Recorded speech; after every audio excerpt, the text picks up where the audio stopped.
Hey, are you hungry? Me too.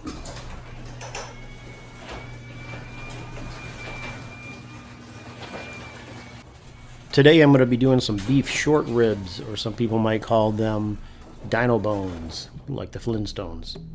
But we're going to be doing them on a Weber gas grill, as seen here. Indirect heat, low and slow, maybe 5-6 hours, wrapped or unwrapped, I don't know. But we're going to be using smoke on them, the wood chunks you see, and the Pit Boss charcoal flavored pellets in this smoker tube. Let's get the meat out, get it unwrapped.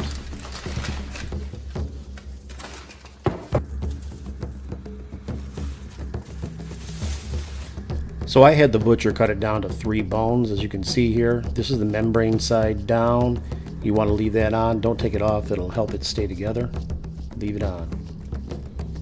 This is the fat cap, or the top side. Look at that marbling. You can see better here. Very nice. So you're going to want to trim this the way you best do it. Just try it if it's your first time, but what I do is I do a test cut and try not to get any of the meat off and just get the fat off, because it's expensive meat. And what you want to do is, each location, it's not going to be evenly distributed fat, right? So you just have to slowly go along. I'm not a professional butcher. Just do it your way. I'll do it my way. You do you. But I do it slowly, and it can take some time, but it's worth it. You want to get all that off of there, and it'll take the seasoning, and the seasoning will get right on the meat, whether you use a binder or not. But the seasoning sitting on top of that fat would do nobody any good at all. Take your time and don't cut yourself. You know, I think I am going to use a binder. You don't have to, but I think I am. Oh yeah, this is ready for some seasoning. Let's use some Zang onion and garlic oil. 1 part of 3. Second part is going to be some regular mustard. You could use some Dijon or hot mustard if you want. Again, a binder is completely optional. I'm going to top it off with some A1, mix it all together.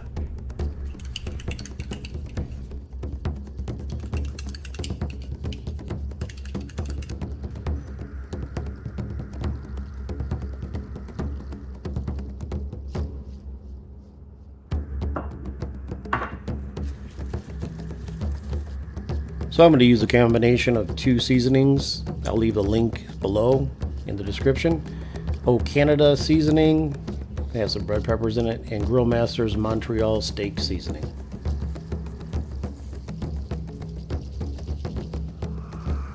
You can read up on these 2 seasonings if you'd like. They are pretty unique.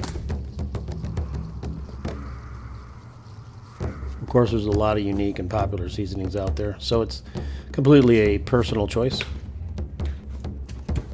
Pat it down so I don't have this all fall off when I go to put the sides on the table to get the excess seasoning.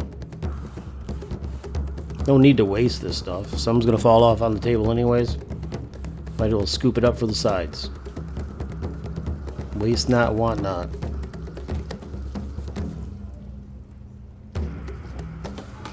Works pretty well.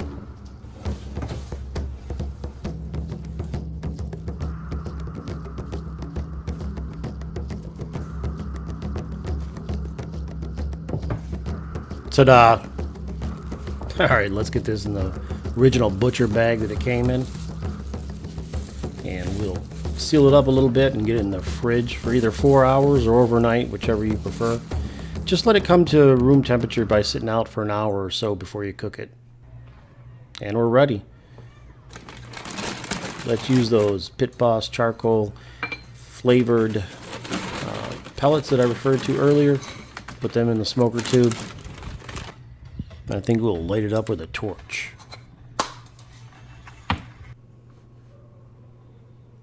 Yeah, that sounds like a good idea.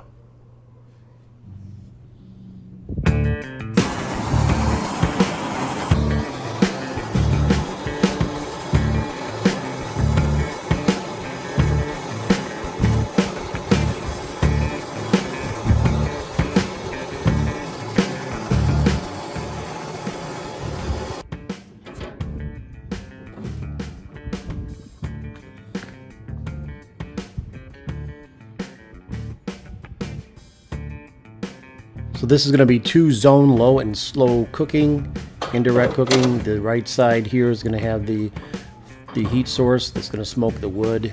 The smoker tube is also going to be on the right side. Doesn't matter if this side is unlevel or not level. It's not going to be cooking anything. So let's turn on this grill, let it heat up. I want it to come up to 275 or 300. So it's a little bit of a waiting game. Once it gets there, I'll put the smoker tube on it and the meat. Oh yeah, here we go.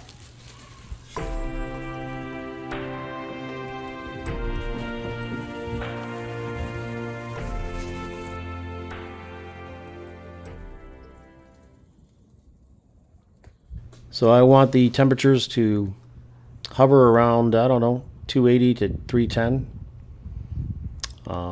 And it's holding steady. It's windy out, so I need to keep monitoring the temperature. And it looks like it's holding good.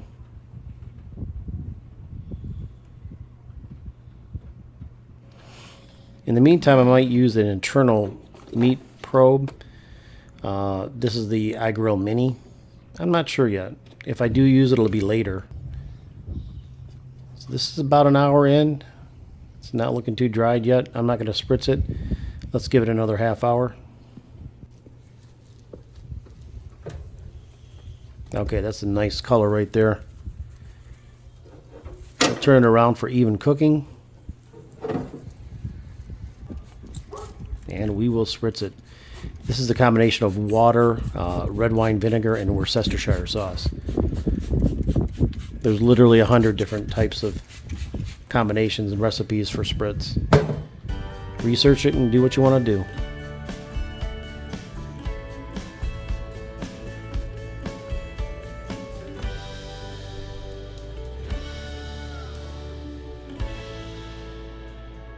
Another hour or so in, let's spritz it again. Anyone wondering about that flare up there? That's from the middle burner. Whenever I open the hood to spritz, in order to return the temperature back to 300 as quick as possible, I fire up that middle burner just for a bit. Here we got some beef broth. We're gonna braise these ribs after we wrap them. That's what I decided to do. They don't feel tender enough, so let's braise them. Let's check the temperature first. We can see the pullback on the bones coming along nicely. And the aroma is outstanding. 170-ish. That's usually a good wrap time. So let's put that in there. Got a cup of great beef broth from Better Than Beef Bouillon. So like a paste. And that's all we're going to use. Wrap it up really tight.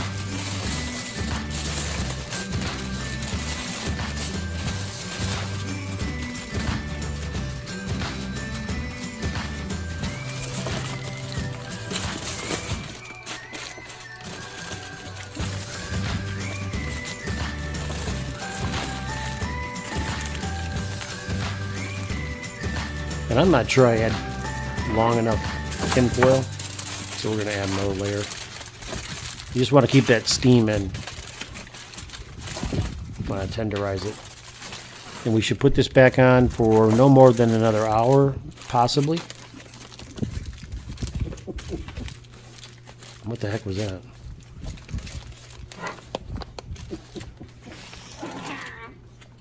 Now I have to start the whole thing all over again. I wonder where you get this from.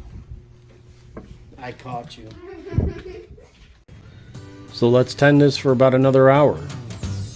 And what I'm going to mention here that I forgot is that smoker tube did go out and I did not notice it in time.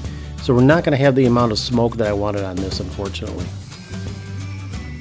We want the final temperature to be 205 to 212, somewhere around there. And it appears that it went from 170 to 180, 185 in certain places. in only an hour, so I hit a stall. So I'm not going to show it here, but I have to jack the temperature up to 310 for another hour just to break the stall and get it ready to go. Boo! Okay, so I took it off after about an hour and 20 minutes at 310 and then let it rest for 20 minutes. It did temp out at 209. A good indication is that it cut real easy. That's true. My God, I feel like I'm in the Flintstone days. What's that? They had a big piece of meat with a bone. Yeah, really. Huge and juicy. I'm not sure I cooked through that stall long enough. Not sure that bottom piece of fat, but what are you going to do? Dad, do you think? Give me something. Well, it does smell fantastic. Definitely. That bark's good too. Here. Okay, Whoa! here you go. I'm really dramatic. It's like coming off the bone. Okay, I'm gonna eat it from this side. My mouth's not that big. Mmm. It's amazing. It's really good. Well, I'm glad it turned out so well.